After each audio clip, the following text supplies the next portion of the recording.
आणि आता बातमी राऊतांची आहे। नवनीत राणांवर आक्षेपार्ह टीका केल्यानंतरही राऊत आपल्या भूमिकेवर आपल्या टीकेवर ठाम आहेत। संसदीय भाषेतच टीका केल्याचं राऊतांचं म्हणणं आहे। पाहूया। तुम्हाला बाई खुणावेल, डोळा मारला की जायचं नाही, हे आपलं काम नाही।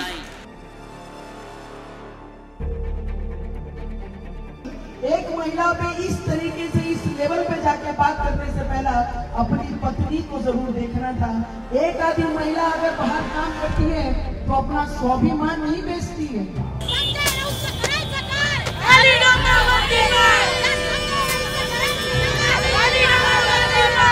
ही लढाई देशाची आणि ती नाची जी आहे कोणी तिच्याशी नाही आहे, डान्सरशी नाही आहे, बबलीशी नाही आहे। उद्धव ठाकरेची जे गुटाचे छिनभिन लोक राहिलेले आहेत त्याच्यातला सगळ्यात बोगस व्यक्ती जर कोणी असन तर हा संजय राऊत। मी अत्यंत पार्लमेंटरी शब्दांचाच उल्लेख करतो, मला मराठी भाषा कोणी शिकवायला नको।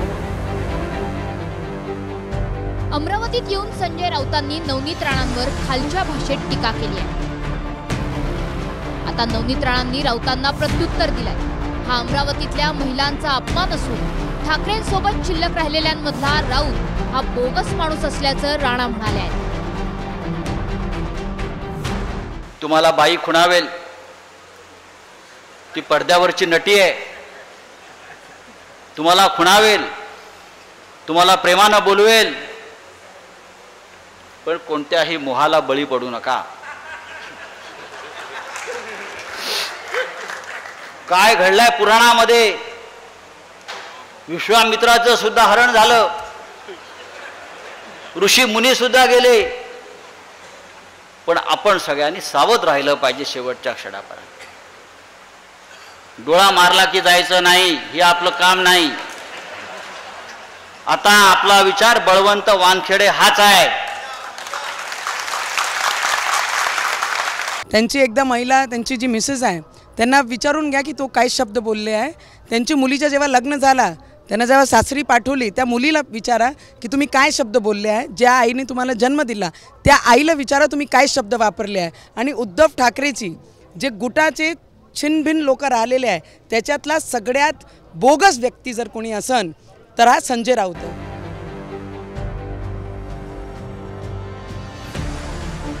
नवनीत राणांवर टीका करताना राऊतांची जीभ घसरली। त्यानंतर अमरावतीत राणांच्या महिला कार्यकर्त्यांनी आंदोलन केलं।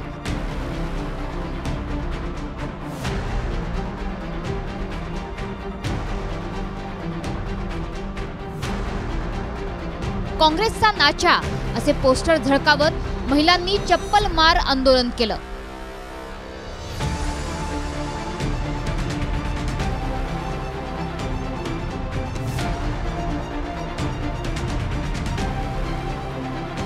पण आता अजूनही राऊत आपल्या वक्तव्यावर ठाम आहेत। नाची, डान्सर आणि बबली हे संसदीय शब्द आहेत। मराठी भाषा आपल्याला कुणीही शिकवू नये असं राऊत म्हणाले। ही लढाई देशाची, ही लढाई बळवंत वानखेडे आणि ती नाची जी आहे कोणी तिच्याशी नाही आहे, डान्सरशी नाही आहे, बबलीशी नाही आहे।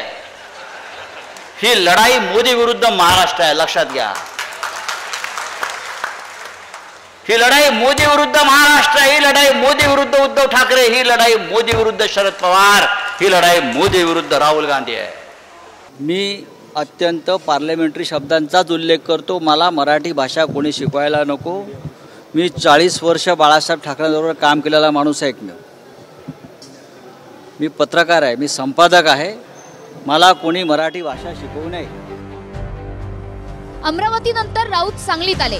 यावेळी जयंत पाटलांनीही त्यांना राणांच्या टीकेवर विचारणा केली आणि तो संवादही कॅमेऱ्यात कैद झालाय, ज्यात राऊत नटीला नटी नाही तर काय म्हणायचंय असं सांगतात।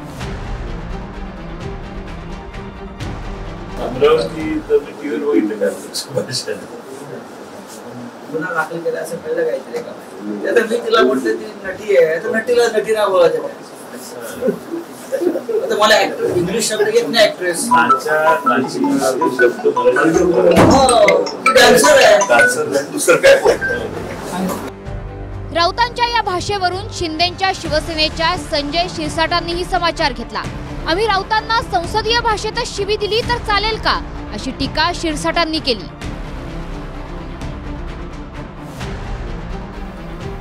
संसदी कोणता असंसदी कोणता शब्द त्या लोकांनी ही भाषा जी वापरली ते महाराष्ट्राच्या जनतेला पसंत नाही. आम्ही संसदीय भाषेमध्ये एखादी शिवी दिली चालेल का? तुम्ही बीप करता तातडीनं. मग आमच्या संसदीय भाषेला सुद्धा राज्य मान्यता द्या ना. एखादी महिला आपली निवडणूक लढते त्या ठिकाणी जाऊन अशा प्रकारचं बोलणं, डोळे मारणे, काय प्रकार आहे? तिने जर डोळा मारला तरी तिच्या भूलथापाला बळी पडू नका, हे वाक्य तुमचे, हे संसदीय शब्द. तुमच्या आई व बहिणीला जर कोणी अशा शब्दात जर बोललं तर तुम्हाला आवडेल का? राऊत आणि नवनीत राणांमध्ये शाब्दिक चकमक याआधीही झाली आहे. आता ज्या भाषेचा प्रयोग राऊतांनी केला ते शब्द संसदीय आहेत असा राऊतांचा युक्तिवाद आहे. मात्र त्याच शब्दांनी अमरावतीत राजकीय वातावरण तापवलंय. Bureau report, TV9 Marathi.